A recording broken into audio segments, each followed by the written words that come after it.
hanggang sanlibutan, maging tapat sa'yo hanggang tularan siyang siya. Magmahalan ang bawat isa, ang isa't ay magmura. Magdalhan ang iyong liwanag, o mahal na kapatid. Ihayag tunay na alay, mapulihan ang laman. At hindi kinatigilan, kaya na kaya mo siya. Siyang kamay sa araw-araw, patungo sa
Manaming banal, dakilang Diyos, makapangyarihan po sa lahat, pinupuri at sinasamba namin po yung banal na pangalan.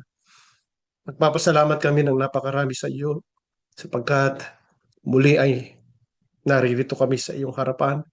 Tinipon mo kami, taglay ang matibay na pag-asa at pananampalataya na muli makakasama ka namin sa ganitong pagtitipon. Kaya naman po, ang pakiusap namin, o aming Aba, pakitanggap mo kaming iyong mga lingkod.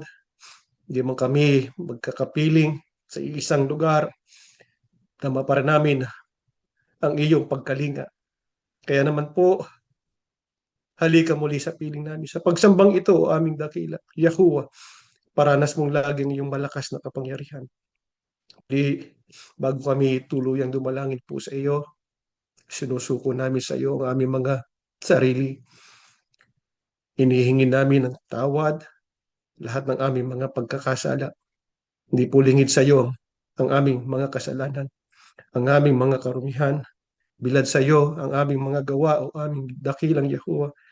Kaya po nakikiusap kami sa iyong pag-ibig, umaasa kami, patatawarin mo kaming muling lubusan upang lagi maranasan pa namin ang iyong espiritu kasama namin sa buhay na ito. Kaya naman po, aming Aba, tulungan mo kami ng taus-pusong pagbabago, pamumuhay ng ayon po sa iyo, panunumbalik sa iyo. Maganap namin lagi ang iyong katwiran, ang iyong kalooban at ang iyong mga kautusan. Hindi namin ito magagawa ng aming sarili o Aba, sapagkat kilala mo kami. Kung kita mo kung paano kami nagpapanumbalik, papabalik-balik sa aming mga kasalanan. Kaya naman po sa tulong ng iyong Espiritu Santo, humihiling kami. Gawin mo kaming marapat. Gawin mo kaming masunurin hanggang magpatuloy kami hanggang sa wakas. Sa pag-aaral namin ng iyong mga katotohanan, bawat buti lang iyong salita, itong laging tumiim sa aming mga puso at isipan. Ito ang laging maging gabay at lakas namin sa pagharap namin sa mga kahirapan, pagsubok ng buhay, sa mga kasamaan ng mundong ito. Tulungan mo kaming magtagumpay. Tulungan mo kaming mamuhay sa kabanalan upang mahandugan ka lagi namin ng ibayong kaluwalhatian at kapurihan. Yahusya, aming Panginoon, sinasamba ka rin namin. Papasalamat kami sa lahat-lahat ng iyong mga tulong at awa. Kahit di ka namin kapiling, alam namin, maaasahan ka lagi namin. Kaya hiling namin, bigyan mo pa kami ng lakas. Matibay pang pananampalataya habang kami naglalakbay, papalapit sa hangganan, papalapit sa araw na kami sasalubong sa iyo. Yahusya, aming Panginoon, paghawakan mo kaming matibay, hangad naming magtagumpay, matagumpay, nasasalubong po sa iyo, upang kami mapa sa iyo at sa Ama magpakailan-kailanman. Aba Yahuwah, muli po, bumabalik tawag kami. Nihiling naming pakibasbasan patuloy ang mga sinimpanghandog ng iyong mga lingkod. Pakibasbasan din bawat kabuhayan, dumaloy ang iyong mga pagpapala at biyaya sa iyong mga hinirang. Hinihiling na po namin ang lahat ng ito sa pangalan ng Panginoong Yahusya. Amen.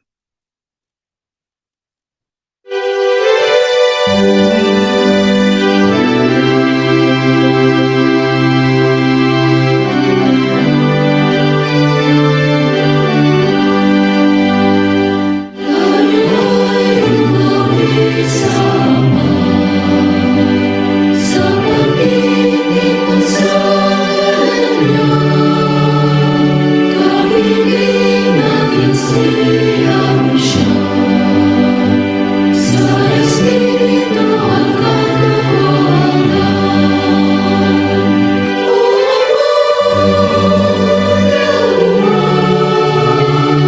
ang ngalan mo naging lingkaran niya.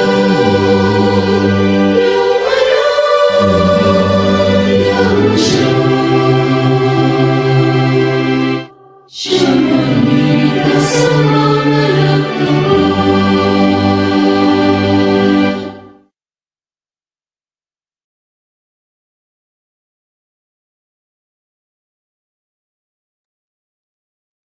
Shabbat Shalom po mga mahal na kapatid.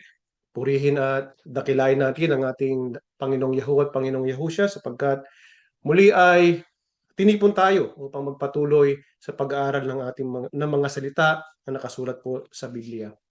Sa ating pong buhay dito sa mundo, mga kapatid, ang tunay na mahalaga po ay hindi ang kayamanan o yung mga ari-arian natin, kundi yung mga tao na nasa ating pong paligid. Nandiyan yung pamilya natin, yung mga kaibigan, o kahit maging yung mga tao minsan ay hindi po natin kasundo o kaayon. Sila po ang mga nagbibigay ng kahulugan sa ating pong buhay. Kaya mahalagang matutunan po natin kung paano makipag-ugnayan sa isa't isa ng may pag-ibig at may pang-unawa. Ngunit dahil po tayo ay mga tao, hindi perpekto, minsan may mga pagkakataon na nagkakaroon po tayo ng hindi pagkakaunawaan ng mga tampuhan at mga pagkakasala sa isa't isa. Minsan po ay nasasaktan tayo o minsan naman tayo yung nakakasakit sa iba. At kadalasan iniisip po natin na sapat na yung simpleng pagsasabi po natin ng sorry para maayos po ang lahat. Subalit, ang katotohanan po, may mga sitwasyon ang paghingi po natin ng tawad lamang ay hindi sapat upang tuluyang maibalik po yung tiwala at maibsan ang di pagkakaunawaan. Kaya sa pag-aaral po natin ngayon ay kailangan po nating matutunan kung paano po ba kung paano ang humingi ng tawad na naaayon po sa itinuturo ng Biblia. Bakit po mga kapatid? Napakahalaga na matutunan natin kung paano yung totoong paghingi po ng tawad. Mag-umpisa tayo ng pagbasa sa Mateo 5, ang talata ay 9. Mapapalad ang mga mapagpayapa sapagkat sila ay tatawaging mga anak ng Diyos. Ang talatang ito natin pong binasa ay bahagi po ng tinatawag na Beatitudes. At isa na nga po itong ating binasa dyan. Yung mapapalad ang mga mapagpayapa o yung peacemakers sa Ingles. Paano po tayo nagiging tagapamayapa, mga kapatid? Sa tuwing meron po mga hindi pagkakaunawaan, pinipili po nating ayusin at hindi po para palalain. Kaya pinipili po nating makinig kaysa magtanggol po kaagad ng ating sarili. Yung tayo ay maging defensive kaagad. Paano naman po tayo nakagagawa ng kapayapaan? Sa pamamagitan po ng ating pakikipagkasundo. At magsisimula po yan sa taus-pusong paghingi natin ng tawad. Kapag sinabi po natin taus-puso, hindi lang po basta sorry kung nasaktan kita. Kundi ano po, dapat sabi natin na patawad sa nagawa ko. Dapat po merong pananagutan. Dapat may hangaring itama yung pagkakamali. Bakit po inaasahan tayo na maging tagapamayapa at magsanay ng pakikipagkasundo kapag meron pong alitan? Sapagkat yan po, mga kapatid, ang tanda ng tunay na pagiging ano po, anak ng Diyos. Ang ating pong Panginoong Yahuwah ay Diyos ng kapayapaan at pagkakasundo. At tayo po, kung tayo ay kanyang mga anak, kaya nararapat lamang po na makita sa atin yung kanyang mga katangian. Hindi po dapat kilala tayo bilang mga palamura, yung mga palaaway, o yung mapagtanim ng galit sa ibang tao, kundi makilala po tayo bilang mapagpakumbaba. Kaya napakahalaga po, mga kapatid, na matutunan natin yung tunay na paghingi po ng paumanhin o tawad. Dahil hindi lang po ito tungkol sa pag-aayos ng problema, kundi ito po ay pagpapakita kung sino ang ating Ama na si Yahuwah at kung kanino po tayo tunay na nabibilang. Ay gaano po kahalaga yung pakikipagkasundo o yung reconciliation. Basahin po natin yung talatang 23 hanggang 24. Dito pa rin po sa Mateo 5. Kaya't kung maghahandog ka ng iyong kaloob sa dambana, at doon ay naalala mo na ang iyong kapatid ay mayroong anumang laban sa iyo, iwan mo roon sa harap ng dambana ang kaloob mo at humayo ka. Makipagkasundo ka muna sa iyong kapatid at saka ka magbalik at maghandog ng iyong kaloob. Gano'n po kahalaga yung pakipagkasundo. Makikita po natin na yung pakipagkasundo o yung reconciliation, hindi lang po mahalaga mga kapatid, kundi ito po ay prioridad po dapat. Bakit po? Sapagkat dito sa halimbawa na binigay ng ating Panginoong Yahusya, mayroon pong isang sumasamba na may dala pong handog sa dambana. Pero naalala po niya na mayroon po siyang kapatid na mayroong sama ng loob laban po sa kanya. Ano po ba yung utos?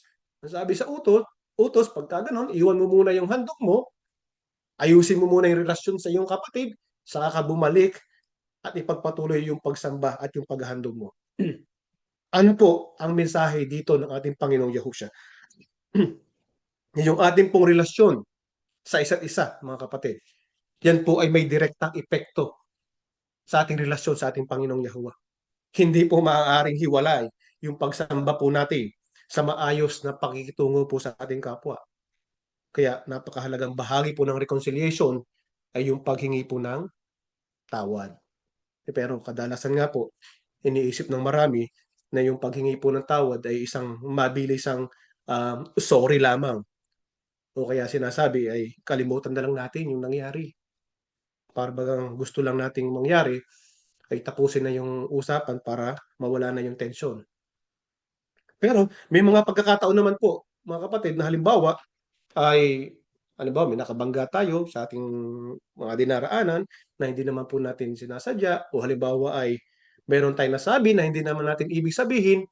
Yun po, sa ganung mga pagkakataon, sa ganitong maliliit na pagkakamali na wala naman tayong masamang intensyon, ay madaling ayusin po yan sa simpleng, uy, pasensya ka na. Di po ba? Pero kapag, halimbawa, talagang nakasakit na po tayo ng damdamin ng ibang tao at malinaw na tayo nagkamali sa kanila at nasira yung tiwala, ibang usapan na po ito mga kapatid. Nangangailangan po yan ng mas malalim at seryosong paghingi po ng tawad. Sa mga ganitong sitwasyon po, yung simpleng paghingi po ng tawad ay bihirang magdala po talaga ng reconciliation. Sa halip pa nga ang mangyayari yan, maaari pa niyang palalimin yung sama ng loob ng ibang tao dahil parang hindi po natin kinikilala yung bigat po ng ating nagawa. Kaya kung talagang mahalaga po sa atin yung pagsamba at yung ating relasyon sa ating Panginoong Yahuwah, ay dapat po maging mahalaga rin po sa atin yung pakikipagkasundo. Hindi yan optional mga kapatid, ha? Yan po ay bahagi ng tunay na pagsunod at tunay na pagsamba. Ngayon, pag-usapan po natin. Ano ba ang halimbawa ng isang hindi sapat na paghingi po ng tawad? Pakinggan natin to. Isang halimbawa nitong si Saul, dito po sa unang Samuel 15, mga talatang 24 hanggang 26. Sinabi ni Saul kay Samuel, nagkasala ako. Sinuway ko nga ang utos ni Yahuwah at ang bilin mo sa akin. Nagawa ko ito sapagkat natakot ako sa aking mga tauhan, kaya't pinagbigyan ko ang kanilang kagustuhan. Ngayon ay nakikiusap ako sa iyo na patawarin mo na ang aking kasalanan at samahan mo ako sa pag-uwi upang ako'y makasamba kay Yahuwah. Sinabi ni Samuel, hindi kita masasamahan sapagkat sinuway mo ang utos ni Yahuwah. Itinakwil ka na niya bilang hari ng Israel. Ito nga po sa ating binasa, yung nga pong ito yung halimbawa po ni Saul.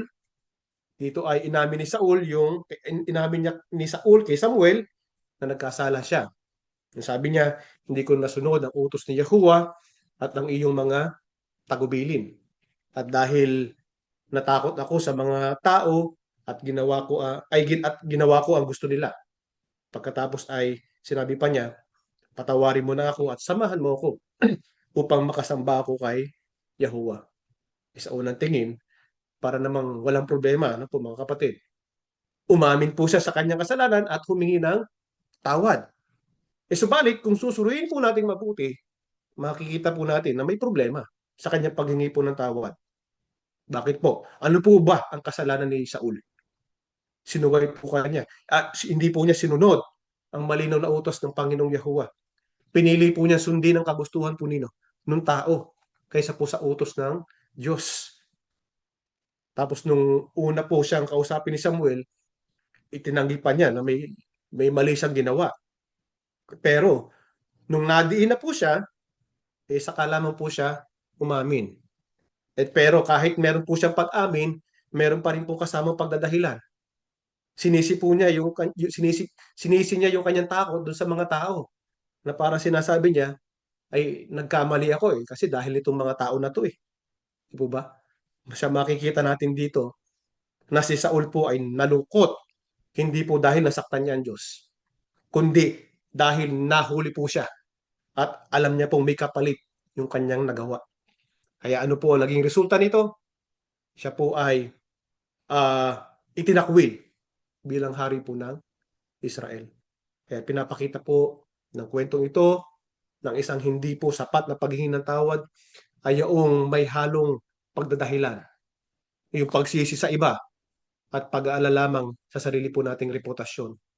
Ang tunay po na paghingi ng tawad, mga kapatid, ay hindi lang pag-amin ng ating kasalanan, kundi buong pagpapakumbabang pagtanggap ng pananagutan at pagdanais po natin na magbago. Ano po ba ang pundasyon ng tunay na paghingi ng paumanhin na nagdadala po ng totoong kaayusan at restorasyon? Basahin po natin ang nakasulat sa mga Awit 32 at talata 5. Kinilala ko ang aking kasalanan sa iyo at hindi ko ikinubli ang aking kasamaan. Aking sinabi, ipahahayag ko ang aking paglabag kay Yahuwah at iyong ipinatawad ang bigat ng aking kasalanan. Ano po ang pundasyon ng tunay na paghingi ng tawad? Yan po ay nagsisimula sa pag-amin po sa ating Panginoong Yahuwah.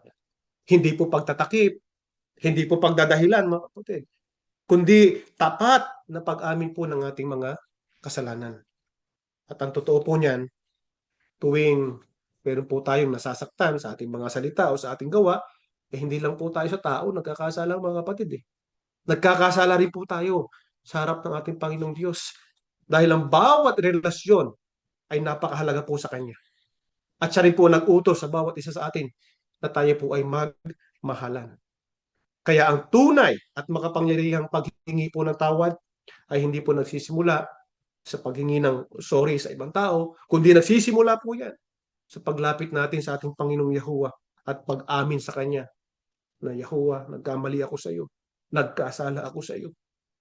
At kapag inuna po natin ang pag-amin sa ating Panginoong Diyos, doon po ngayon nagsisimula ang tunay na pagbabago ng ating puso. May mga pagkakataon din naman, mga kapatid, na nagkakasala po tayo doon sa tinatawag na kasalanan po ng puso o yung tinatawag sa Ingles, yung heart sin. Ito po yung mga kasalanan na hindi po nakikita ng iba. Ano po halimbawa niya? Yung galit, yung sama ng loob, yung pagkainggit, yung pagkapuot. Maaring hindi po direkta nakakasakit yan. Hindi direkta nakakasakit sa iba, sa panlabas, pero sa paningin po ng ating Panginoong Yahuwah, ito po ay seryosong kasalanan para sa Kanya. Kaya kahit po ang mga ito ay kinakailangan nating harapin at ipahayag sa ating Panginoong Diyos. Dahil kung hindi po natin gagawin yon, unti-unti po nitong sisirain ang ating puso at maapektuhan kalaunan po yung ating mga relasyon sa ibang tao. Sa madaling salita, ang pundasyon ng isang tunay na paghingi po ng tawad ay isang pusong handang magpakatotoo sa harapan ng ating Panginoong Diyos. Wala pong pagtatago, walang pagdadahilan, kundi puso pong pagsisisi at pagnanais po na magbago. Kanino pa? Kanino pa natin dapat ipahayag ang ating kasalanan? Santiago 5, talatang 16. Pakinggan niyo ito, mga kapatid. Kaya ipahayag ninyo sa isa't isa ang inyong mga kasalanan at ipanalangin ninyo ang isa't isa upang kayo'y gumaling. Ang panalangin ng tao matuwid ay makapangyarihan at mabisa. Kanino pa dapat tayo magpahayag ng ating kasalanan? Siyempre, magpahayag din tayo ng ating kasalanan sa isa't isa. Lalong-lalo na sa ating mga mahal sa buhay, sa mga asawa natin, sa ating mga anak. Gaya nga po ng ating sinabi kanina, kapag ang kasalanan po ng puso o yung heart sin, yung puot, yung pagkainggit, sama ng loob, ay hindi po natin inayos, kalaunan nga po ay lumalaki yan. Ibig sabihin, yung mga iniisip natin, yung nararamdaman natin sa loob, ay lumalabas po sa ating mga kilos o sa ating mga pananalita. Halimbawa, Kung tayo ay may mga galit sa ibang tao, maaring hindi natin sinasabi pero makikita sa ating mga pag-iwas sa kanila, sa malamig nating pakikitungo sa kanila, yung masasakit nating pananalita, kahit hindi natin ito direktang inaamin, lumalabas pa rin po yung laman ng ating mga puso. Kaya kapag napagtanto po natin na yung ating mga sinabi o yung ating ginawa ay nakasakit o nakapagbigay po ng sama ng loob sa iba, kinakailangan po natin lumapit sa kanila at sabihin po natin yung ating mga pagkakamali. Ano po ang nagagawa, mga kapatid, ng ating mga pag-amin? Una, kinikilala po natin yung ating mga gawa o yung ating mga salita ay nakasakit. Hindi po natin minamaliit yung nangyari. Pangalawa, binibigyan halaga po natin yung sakit na naranasan po nung taong nasaktan po natin. Para natin sinasabi na naiintindihan ko na nasaktan kita, mahalaga sa akin yung nararamdaman mo.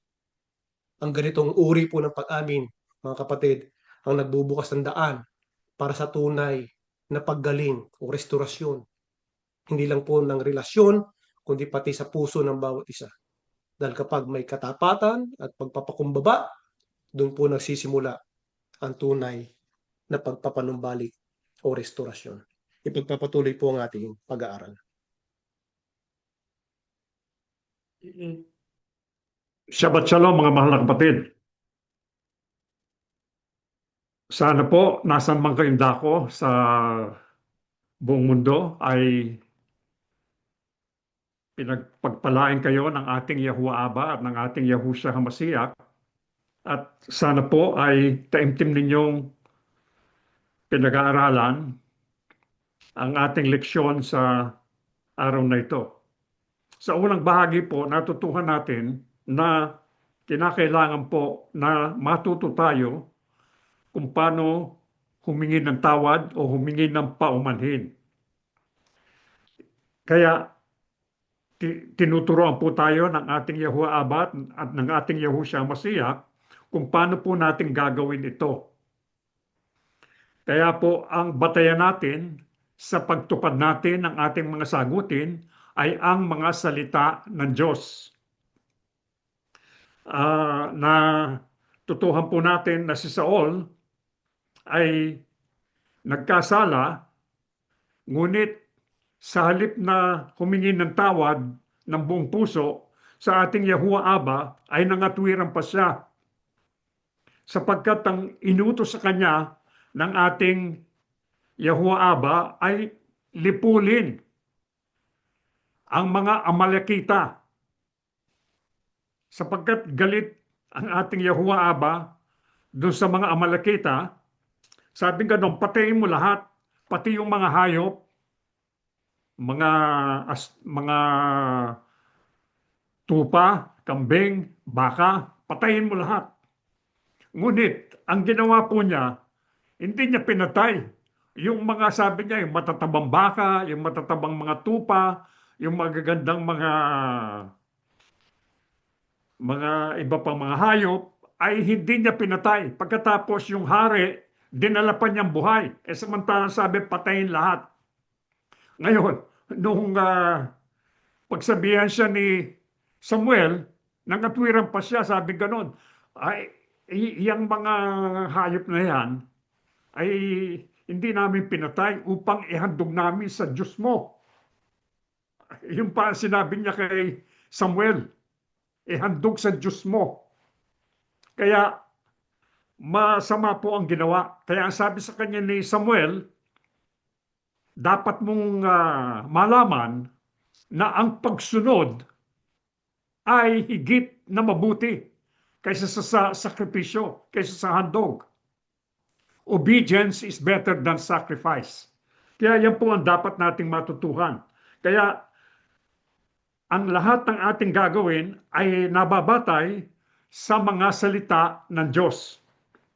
Ngayon po, ano pa ang mahalagang bahagi ng paghingi ng tawad o paghingi ng paumanhin?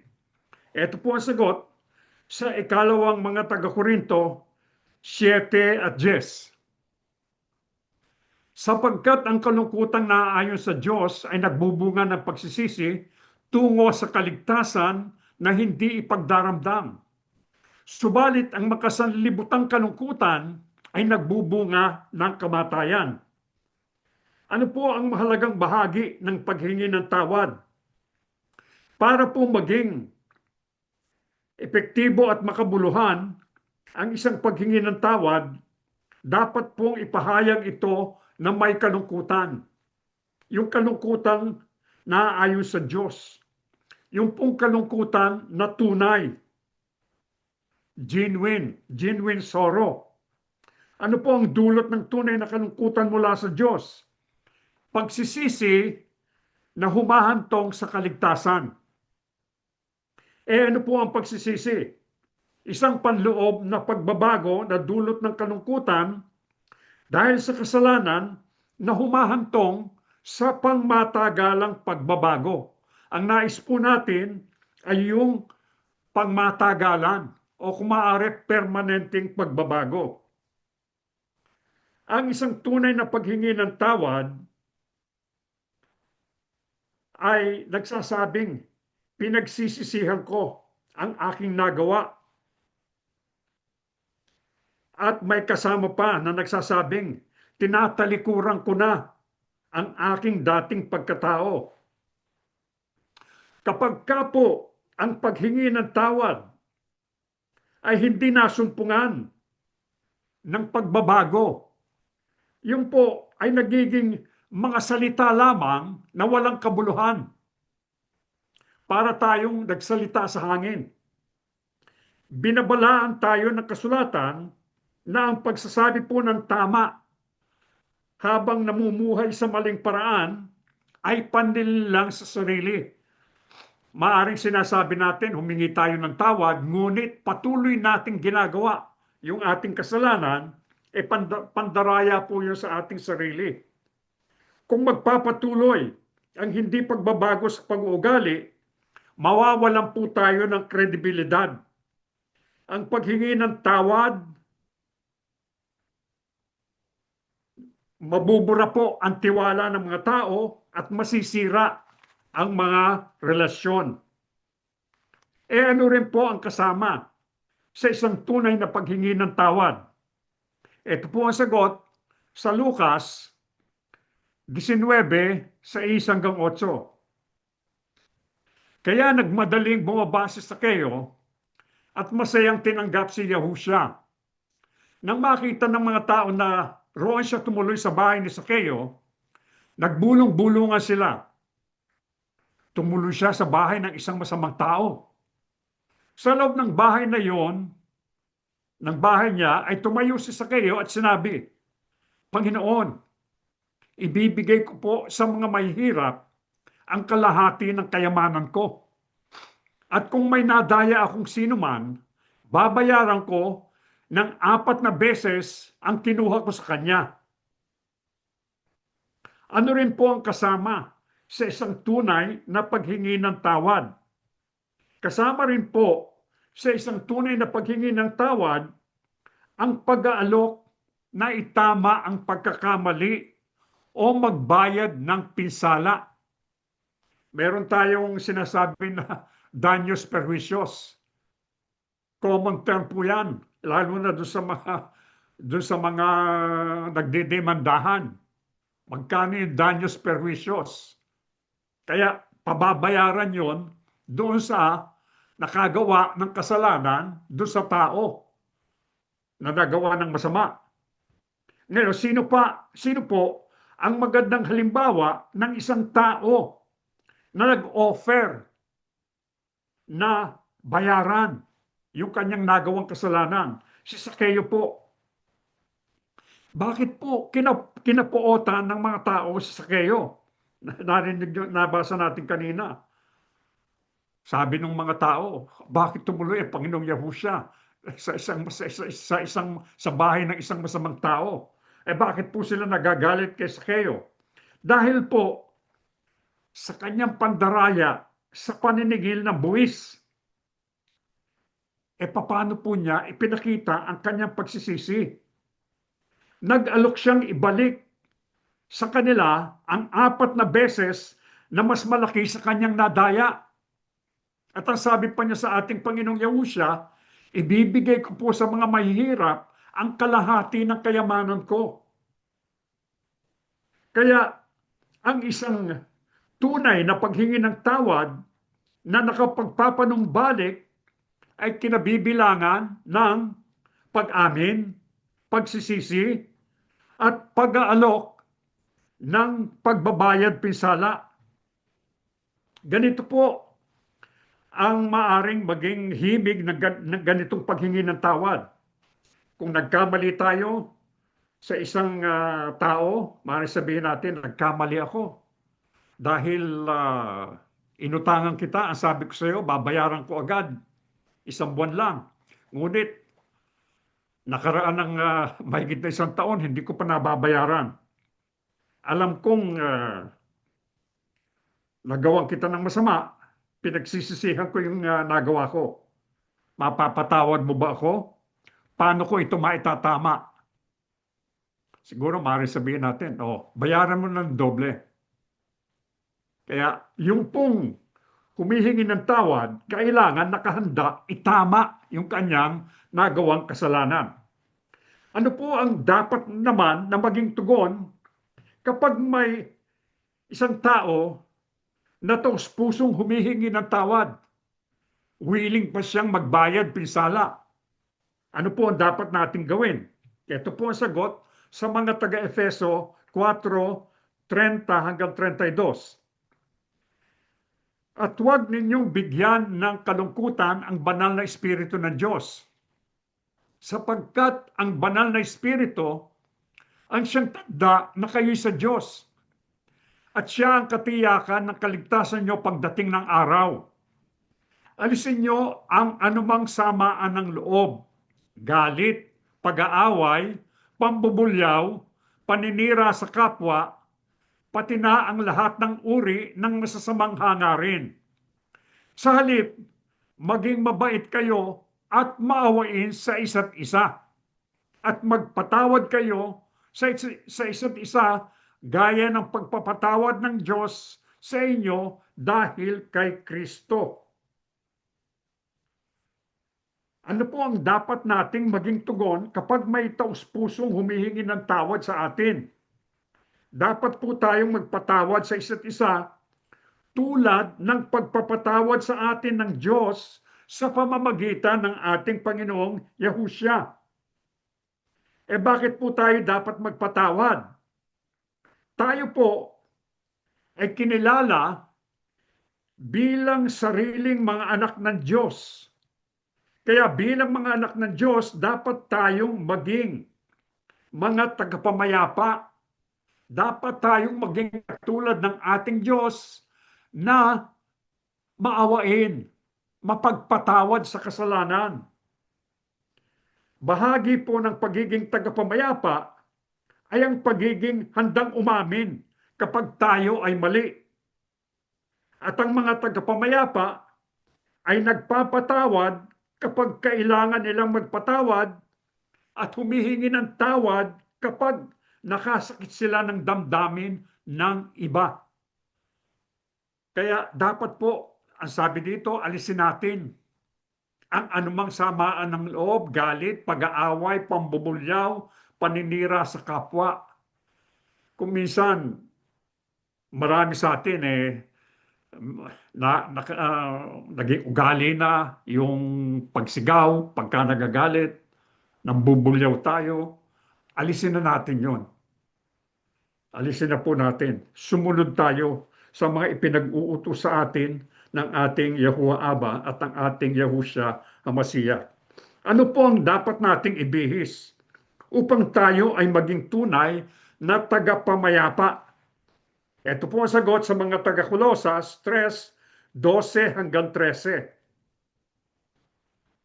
Kaya nga, dahil kayo hinirang na Diyos, minamahal niya at pinili para sa Kanya, dapat kayong maging mahabagin, mabait, mapagpakumbaba, mahinahon at mapagtiis. Magpasensya kayo sa isa't isa at magpatawad kayo kung may hinanakit kayo kanino man. Magpatawad kayo gaya ng pagpapatawad sa inyo ng Panginoon. Ano po ang dapat nating ibihis upang tayo ay maging tunay na tagapamayapa?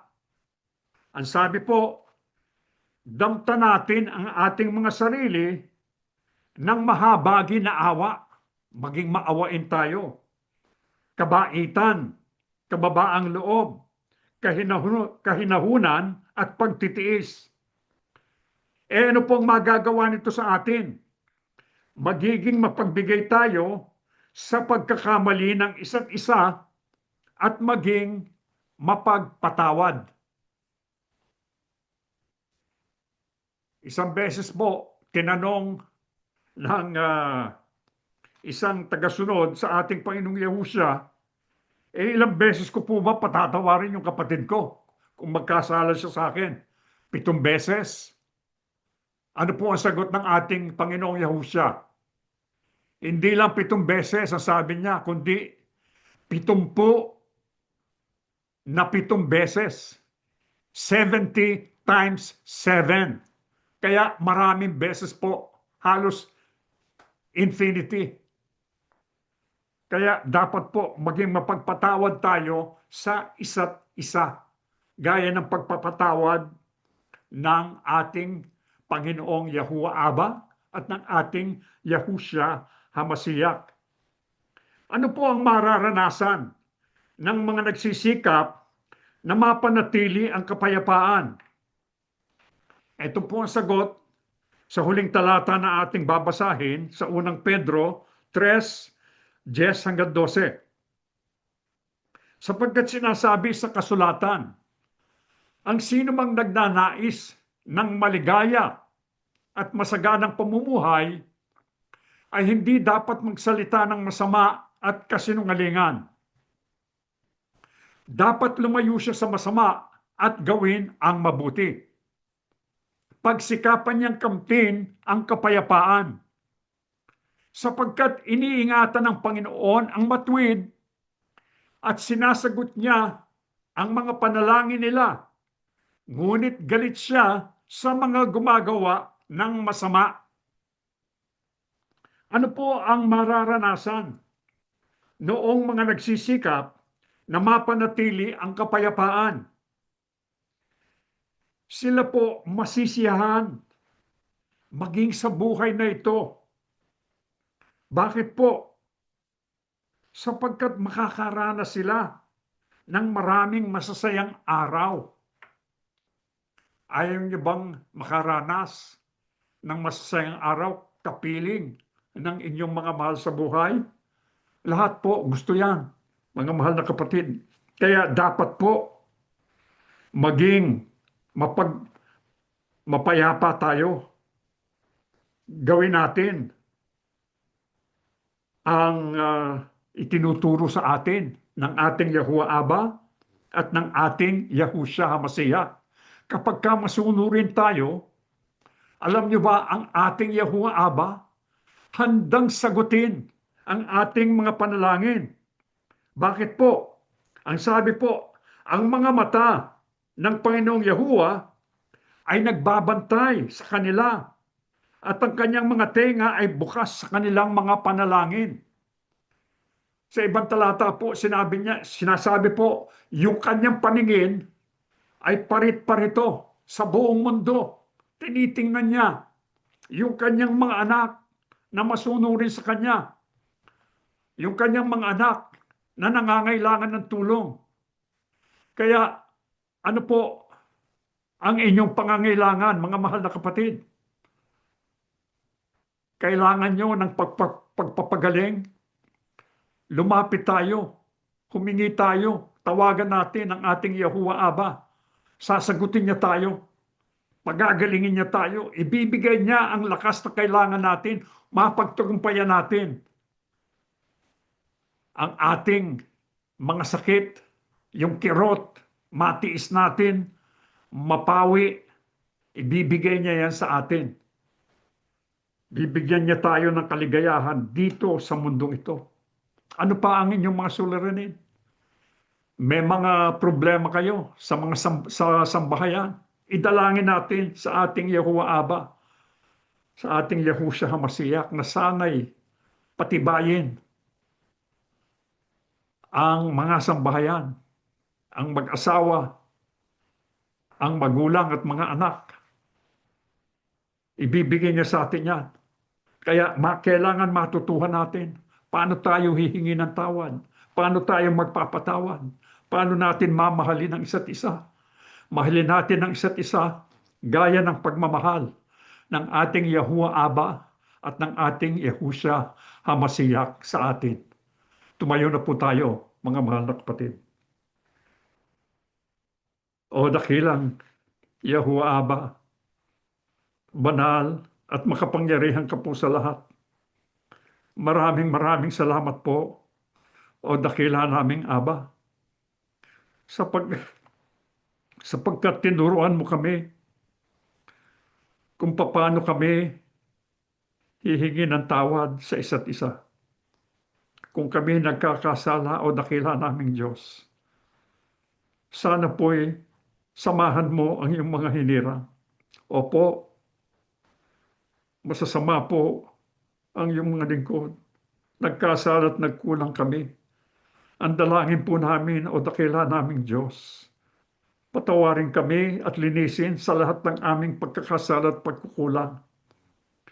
Kung kami nakagagawa ng mga bagay na labag sa iyong banal na kalooban, at gayon din nakakasakit kami ng damdamin ng aming mga mahal sa buhay, sana po, o dakila naming Diyos, kahabagan mo kami sa pagkakataong ito. Itulot mong maipakita namin na nagsisisi kami sa aming mga kasalanan. Inaamin namin ang aming mga pagkakamali at handa ka naming ituwid ang aming mga sarili. Handa naming sundin ang iyong mga utos upang araw-araw ng aming buhay, o dakila naming Aba, mabigyan ka naming kaluguran, kalwalhatian, ang iyong banal na pangalang Yahuwah Aba. O dakila naming Diyos, naririto ang iyong mga lingkod, ang marami sa iyong mga anak. May mga karamdaman, ang ilan ay mabibigat, o dakila naming Diyos.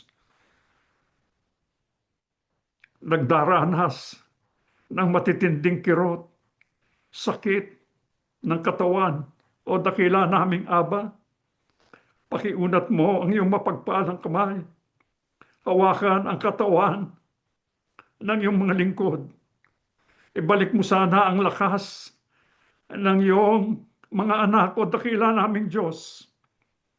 Dagdagan pa ang buhay ng iyong mga lingkod upang kami na tinawag mo sa assembly, sama-sama po kaming nagpapatuloy, sumasambat, naglilingkod sa iyong banal na pangalang Yahuwah Aba.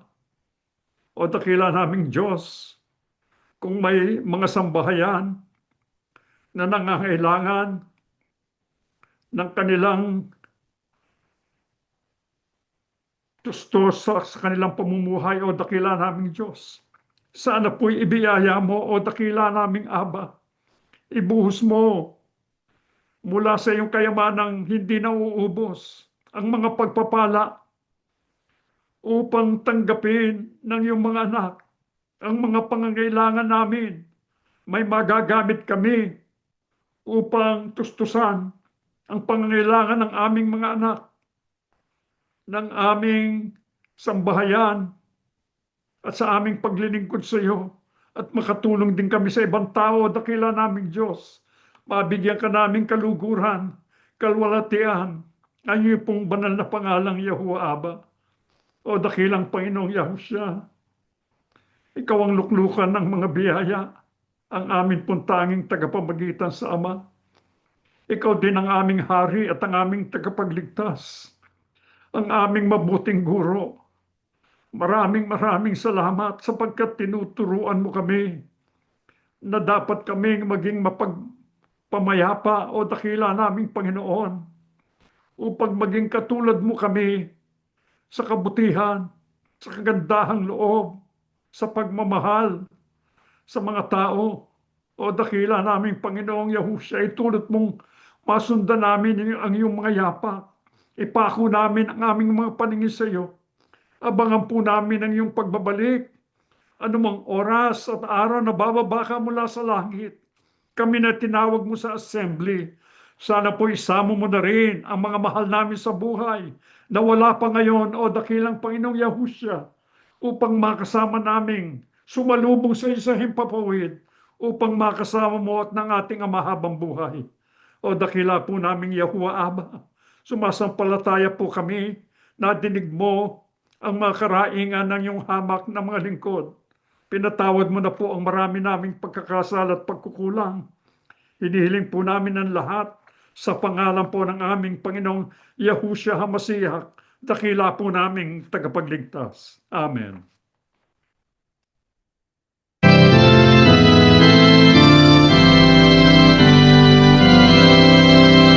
Hindi mo iyasaran, si Yahuwah ay ang malalim, si Yahuwah lamang. Pumupuso kaliwa, paglabas mo siyang magmamahalin.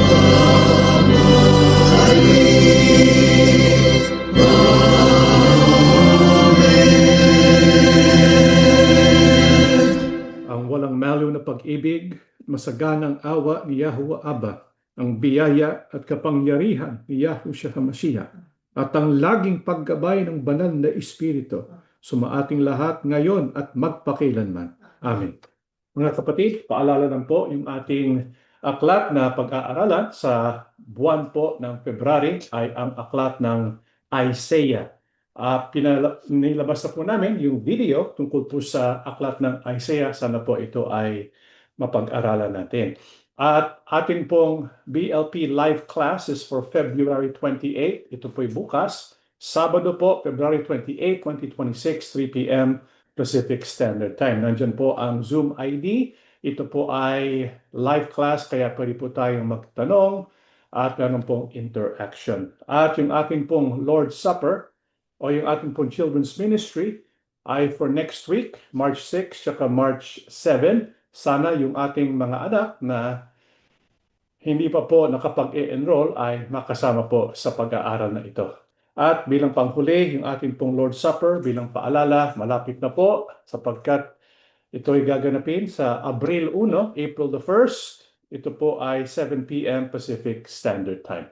Natatapos na po ang ating pagsamba. May Yahuwah Abba and Yahushua HaMashiach bless all of us.